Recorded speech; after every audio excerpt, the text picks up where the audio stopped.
अब आते हैं नेक्स्ट ऑब्जेक्टिव बच्चों, थर्ड पे, इकोनॉमिक ग्रोथ।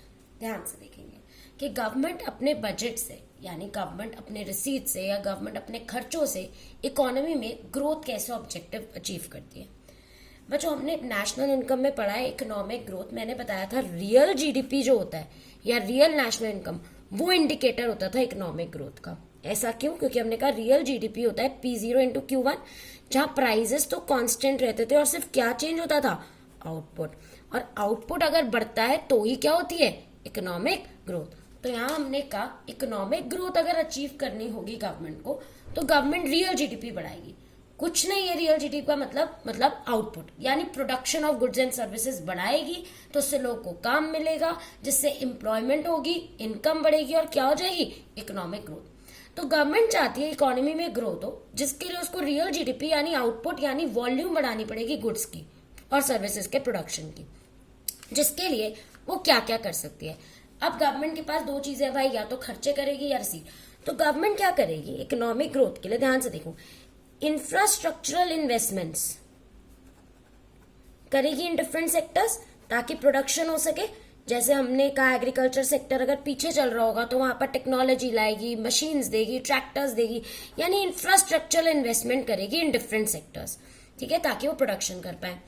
हमारा एम है बच्चों आउटपुट यानी प्रोडक्शन बढ़ाना, और प्रोडक्शन के लिए इंफ्रास्ट्रक्चर चाहिए। तो हमने कहा गवर्नमेंट पहले तो इंफ्रास्ट्रक्चर दे देगी डिफरेंट सेक्टर में।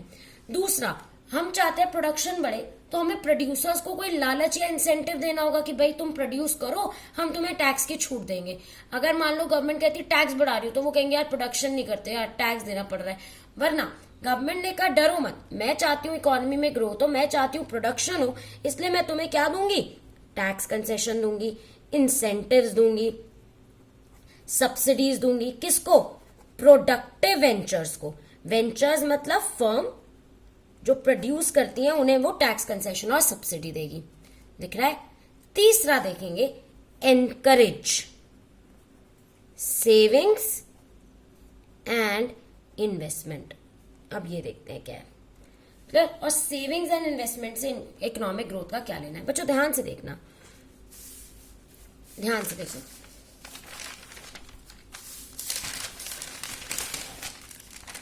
ये रहे बैंक्स, ये रही फर्म्स, बिजनेस स्टडीज में भी आप ये पढ़ेंगे, और ये रहे हाउस होल्ड्स। तो हाउस होल्ड क्या करते हैं? सेविंग लगाते हैं और किसको देते हैं? बैंक को। बैंक के सेविंग जो पैसा डिपॉजिट आया उससे लोन्स देता है किसको? फर्म को। और फर्म क्या करती है? प्रोडक्शन। तो उसने कहा कि अगर प्रोडक्शन बढ़ानी है तो एक तो इंफ्रास्ट्रक्चर दे दो, ठीक है, एक इंसेंटिव दे दो, और सेविंग एनकरेज करो। लोगों के अंदर गवर्नमेंट को कुछ ऐसे स्टेप्स लेने चाहिए या कुछ ऐसे इंटरेस्ट रेट देने चाहिए जिससे लोग ज्यादा सेव करें। क्योंकि अगर लोग ज्यादा सेव करेंगे तो बैंक ज्यादा लोन दे पाएंगे और उससे आगे फर्म्स क्या कर पाएंगी? Investments and production. क्लियर है?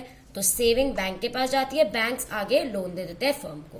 क्लियर? तो हमने कहा इकोनॉमिक ग्रोथ के लिए गवर्नमेंट क्या बढ़ाना चाहती है? रियल जीडीपी, क्योंकि economic growth means increase in the real GDP, जिसका मतलब कुछ नहीं है इंक्रीज इन द आउटपुट यानी production of goods and services. For this the government will make infrastructure investment in different sectors, the government will provide tax concession and subsidies to the productive ventures, और the government will encourage savings and investment। इन सब चीजों से government कहती है capital formation हो जाए यानी investments हो जाए और क्या बन जाए? Economic growth. कंटेंट चार्ट, तो कंटेंट आसान, सेम कंटेंट है आपका। पहला इकोनॉमिक ग्रोथ का मतलब मैंने बताया था प्रोडक्शन यानी रियल जीडीपी बढ़ाना। तो economic growth implies increase in the real GDP, और रियल जीडीपी का बढ़ना मतलब प्राइस तो कांस्टेंट है, that is increase in the volume of goods and services produce in the economy. Clear? अच्छा, अब गवर्नमेंट कैसे अचीव करेगी? Government achieve this objective by तीन काम। पहला, spending on infrastructure to enhance production in different sectors. दूसरा, providing tax rebate, concession, incentives to productive ventures. तीसरा, inject resources to encourage savings and investments. Clear? Aim क्या है? Conclusion, this will enhance capital formation and thereby growth. Clear? तो हमने कहा economic growth लाने के लिए उसको प्रोडक्शन बढ़ानी पड़ेगी यानी रियल जीडीपी। वो कैसे बढ़ाएगी? Infrastructural investments in different sectors, tax rebate and incentive to productive ventures, तीसरा एनकरेजिंग सेविंग एंड इन्वेस्टमेंट, इससे कैपिटल फॉर्मेशन होगी और ग्रोथ होगी। क्लियर? ये भी हर एक की वेटेज 3 से 4 नंबर है, इसलिए आपको बुक फॉलो नहीं करनी, ये आंसर लिखना है। मार्किंग स्कीम का आंसर है जो मैं नोट्स में आपको 11th में भी लिखवाती हूँ और 12th में भी दे रही हूँ। एज इट इज करेंगे, एक भी नंबर नहीं कटेगा। नेक्स्ट, इकोनॉमिक स्टेबिलिटी, आखिरी और सबसे इंपॉर्टेंट और इंटरेस्टिंग ऑब्जेक्टिव। इसे पढ़ने से पहले कुछ वर्किंग नोट्स करेंगे बच्चों, देखिएगा ध्यान से। स्टेबिलिटी, हम चाहते हैं इकोनॉमी स्टेबल हो, यानी ना इकोनॉमी में इन्फ्लेशन की समस्या हो और ना डिफ्लेशन, और अगर होती भी ऐसी समस्या तो कुछ हम ऐसे कर दें जिससे ये चीजें ठीक हो जाए। क्लियर? अब मैंने आप लोगों को मनी एंड बैंकिंग मार्च में हल्का सा स्टार्ट कर दिया था, तो इन्फ्लेशन बताया था कैसे होती है। जिनका स्टार्ट नहीं होता उनके लिए बता रही हूँ इन्फ्लेशन कैसे होती है। तो हमने कहा था कि जब मनी अवेलेबल विद पब्लिक बढ़ जाता है, यानी जब लोगों के पास पैसा क्या आ जाता है, ज्यादा। अब अगर आपके पास पैसा ज्यादा आ गया है तो आप डिमांड भी क्या कर देते हैं, ज्यादा। और अगर आप किसी चीज की डिमांड बढ़ा देंगे तो उसके प्राइजेस क्या हो जाते हैं, ज्यादा। मैम कैसे? अच्छा देखो, मान लो पेन एक है और डिमांड करने वाले आप सारे लोग हैं, तो आप 5 लोग हैं, तो एक बंदा कहेगा भाई मुझे दे दे, मैं तेरे को 100 रुपए दूंगा, दूसरा कहेगा नहीं नहीं मुझे दे दे, मैं तेरे को 120 दूंगा। बोलियां लगनी शुरू हो जाती है। यानी जब किसी चीज की सप्लाई एक ही है, एक पेन, और डिमांड करने वाले इतने सारे लोग हैं, तो प्राइजेस क्या हो जाते हैं, बढ़ जाते हैं। या ऐसे देखें, आपने माइक्रो में भी पढ़ा हुआ है, ये डिमांड कर्व, ये सप्लाई कर्व। जब डिमांड बढ़ेगी तो डिमांड राइटवर्ड, तो ये जो प्राइस था पहले पी था, P1, यानी प्राइस बढ़ जाता है। क्लियर? तो हमने कहा जब डिमांड ज्यादा हो जाएगी तो प्राइसेस बढ़ जाएंगे, और इसी को क्या कहते हैं, इन्फ्लेशन। और डिफ्लेशन में उल्टा, यानी लोगों के पास अगर पैसा नहीं होगा, वो डिमांड नहीं करेंगे, तो प्राइसेस गिर जाएंगे और रिसेशन होगी। तो हमने कहा इससे ये पता चला कि जब इन्फ्लेशन तब होती है जब डिमांड क्या हो, ज्यादा हो, किससे, सप्लाई से। डिफ्लेशन, भुखमरी, मैंने उस टाइम ही बताया था आपको, भुखमरी, रिसेशन चल रही है। रिसेशन नहीं है तो आप डिमांड कर पाओगे, नहीं भाई पैसे ही नहीं है। वो तब होती है जब डिमांड कम होती है, किससे, सप्लाई से। बच्चों हम मैक्रो पढ़ रहे हैं, मैक्रो में मैं इंडिविजुअल की डिमांड नहीं कह रही हूं, मार्केट की डिमांड नहीं कह रही हूं। अगर आपको माइक्रो का पहला चैप्टर याद हो तो उसमें वर्ड था एग्रीगेट डिमांड, मैं पूरी इकोनॉमी की डिमांड कह रही हूं। तो इसीलिए यहां वर्ड ए यानी aggregate demand, aggregate supply, aggregate demand, aggregate supply. Individual की बात नहीं हो रही, मार्केट की बात नहीं हो रही, पूरी इकोनॉमी, मैक्रो पढ़ रहे हो आप। तो इसलिए हमने कहा इन्फ्लेशन तब होगी, मैंने बताया था जब डिमांड ज्यादा करेंगे ताकि प्राइसेस बढ़ जाते हैं। तो हमने कहा डिमांड ज्यादा होती है एग्रीगेट सप्लाई से। भुखमरी तब होती है जब एग्रीगेट डिमांड कम होती है एग्रीगेट सप्लाई से। माल तो है लेकिन कोई ले नहीं रहा है, डिमांड नहीं कर रहा है क्योंकि भुखमरी है। क्लियर? तो हमने इतना देखा। अच्छा अब ध्यान से देखिएगा, तो हमने कहा inflation emerges when aggregate demand, AD use कर रही हूं, is greater than aggregate supply, and भुखमरी and deflation emerges when aggregate demand is less than aggregate supply। ध्यान से देखना, भुखमरी है, लोग डिमांड नहीं कर पा रहे, तो गवर्नमेंट क्या करेगी भाई, गवर्नमेंट कह रही है मेरे को स्टेबिलिटी चाहिए, मेरे को ना इन्फ्लेशन चाहिए अपनी कंट्री में ना डिफ्लेशन।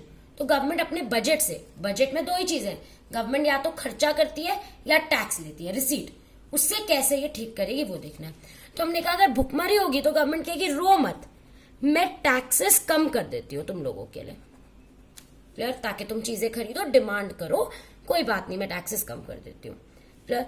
और तुम्हारे लिए जो खर्चे मैं करती हूँ, एक्सपेंडिचर्स, वेलफेयर एक्टिविटीज, वो बढ़ा देती हूँ।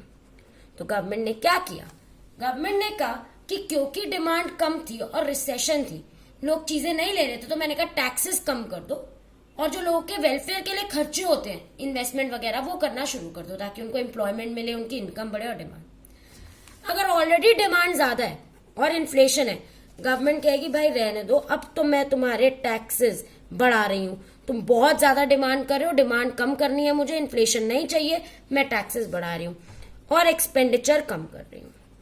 क्योंकि अगर एक्सपेंडिचर कम होगा तो लोगों को एम्प्लॉयमेंट कम मिलेगी, इनकम कम होगी तो डिमांड भी कम हो जाएगी, ये कम करना है हमें। तो हमने कहा अगर डिफ्लेशन है यानी भुखमरी है, गवर्नमेंट कहेगी रो मत, टैक्सेस कम कर रही हूं, तुम्हारे भले के लिए एक्सपेंडिचर बढ़ा रही हूं।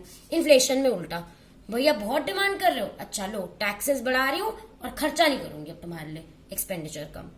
इन दोनों ही चीजों से वो ये वाली समस्या भी ठीक कर देगी, इन्फ्लेशन भी ठीक कर देगी, और क्या ले आएगी, स्टेबिलिटी। अब एक चीज और नोटिस करोगे बच्चों, गवर्नमेंट को जो रिसीट होती है, जब मैं कहती हूं कि गवर्नमेंट की रिसीट ज्यादा है, पैसा गवर्नमेंट के पास ज्यादा आ रहा है और गवर्नमेंट के खर्चे कम है, तो मैं कहती हूँ गवर्नमेंट का सरप्लस बजट है। आगे भी पढ़ेंगे बट अभी वर्ड्स इंट्रोड्यूस कर रही हूँ। सरप्लस, बहुत पैसा है, सरप्लस पैसा है, क्योंकि उसके रिसीट ज्यादा है, एक्सपेंडिचर। जब गवर्नमेंट के खर्चे ज्यादा होते हैं और रिसीट कम, तो गवर्नमेंट की कमी आ रही है, गवर्नमेंट के पास रिसीट नहीं है, खर्चे ज्यादा है, कमी यानी डेफिशिएंसी, उसको कहते हैं डेफिसिट बजट। अब बताते हैं इसका क्या काम है।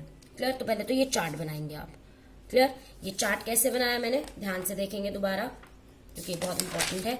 तो हमने कहा इकोनॉमिक स्टेबिलिटी लानी है, यानी गवर्नमेंट कहती है ना इन्फ्लेशन जैसी फ्लक्चुएशन हो मेरी कंट्री में, ना डिफ्लेशन जैसी हो।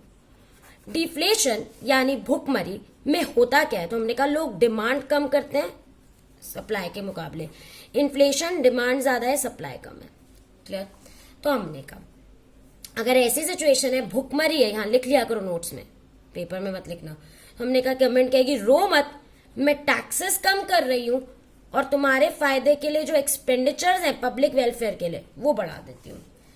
तुम बहुत डिमांड कर रहे हो, अच्छा टैक्सेस बढ़ा रही हूं और अब नहीं करूंगी तुम्हारे लिए खर्चे, एक्सपेंडिचर कम कर रही हूं। ये अब तक कहानी थी। क्लियर? अच्छा, मैंने कहा जब गवर्नमेंट ज्यादा पैसे वसूल रही होगी हमसे, जब गवर्नमेंट की रिसीट्स क्या होंगी ज्यादा, तो वो सरप्लस पे चल रही होगी। जब उसके खर्चे ज्यादा होंगे तो वो डेफिशिएंसी यानी डेफिसिट में चल रही होगी। अगर आप यहां नोटिस करें तो गवर्नमेंट यहां ज्यादा टैक्स ले रही है, यानी गवर्नमेंट की रिसीट ज्यादा आ रही है और जो गवर्नमेंट एक्सपेंडिचर कर रही है वो क्या कर रही है, कम। तो रिसीट ज्यादा है, पैसे ज्यादा आ रहे हैं, तो गवर्नमेंट इस टाइम कौन सा बजट फॉलो कर रही है, सरप्लस बजट। वेयरएज डिफ्लेशन में देखो तो गवर्नमेंट के खर्चे ज्यादा हैं, तुमने ही तो निकाला मैम गवर्नमेंट के खर्चे ज्यादा हैं, जो गवर्नमेंट को टैक्स वसूलना है, रिसीट है, वो कम आ रही है। तो हमने कहा गवर्नमेंट को घाटा कम हो रहा है, खर्चा बहुत है गवर्नमेंट का, पैसों की कमी है, तो डेफिसिट बजट। यानी आप ऐसे भी याद रख सकते हैं, अगर आपको इतना दिमाग नहीं लगाना है थियोरी में, फटाफट आंसर लिखना है और उल्टा भी नहीं करना, तो ये भी याद रखोगे, D for deflation, D for deficit budget. यानी जब डिफ्लेशन होता है तो गवर्नमेंट डेफिसिट बजट यूज करती है, गवर्नमेंट कहती है कोई बात नहीं, लोग भूखे मर रहे, खर्चा करते जाओ, कोई बात नहीं, पैसों की कमी होने दो मेरे पास। और जब इन्फ्लेशन होती है तो गवर्नमेंट कहती है इनसे पैसा वापस ले लो, यानी गवर्नमेंट सरप्लस बजट यूज करती है। क्लियर? तो D for deflation, D for deficit budget. तो इसका कंटेंट कैसे आएगा कि government uses it budget to remove fluctuation of inflation and deflation. कैसे? Inflation emerges when aggregate demand is greater than aggregate supply. Deflation emerges when aggregate demand is less than aggregate supply. To reduce aggregate demand during inflation, government will increase taxes, decrease expenditure. And in deflation, government will decrease taxes and increase expenditure. Clear? जिससे ये चीजें correct हो जाए। Conclusion: government uses surplus budget in inflation, or D for deficit, D for deflation, and uses deficit budget in deflation to achieve economic stability. Clear? पढ़ते हैं। Government uses its budget to control fluctuations in the economy and achieve stability. तो government कह रही है मुझे fluctuation नहीं चाहिए, मुझे क्या चाहिए, स्टेबिलिटी। और कैसे फ्लक्चुएशन कम करेगी, टैक्सेस और एक्सपेंडिचर से। Inflation emerges when AD is greater than AS. अब गवर्नमेंट को क्या, ये बहुत डिमांड कर रहे हो, government to bring down AD will कैसे क्या करेगी, increase tax and reduce expenditure. Deflation emerges भुखमरी when AD is less than AS. अब गवर्नमेंट कहेगी रो मत, government will provide tax concession और उनके भले के लिए एक्सपेंडिचर भी बढ़ा देगी। तो surplus budget inflation and deficit budget in deflation helps to achieve economic stability. Clear? 3, 4, 6 mark की ये वेटेज है। Learn them and copy them, make proper note. जो मैंने लिखे हैं वो आप लिखेंगे नीटली।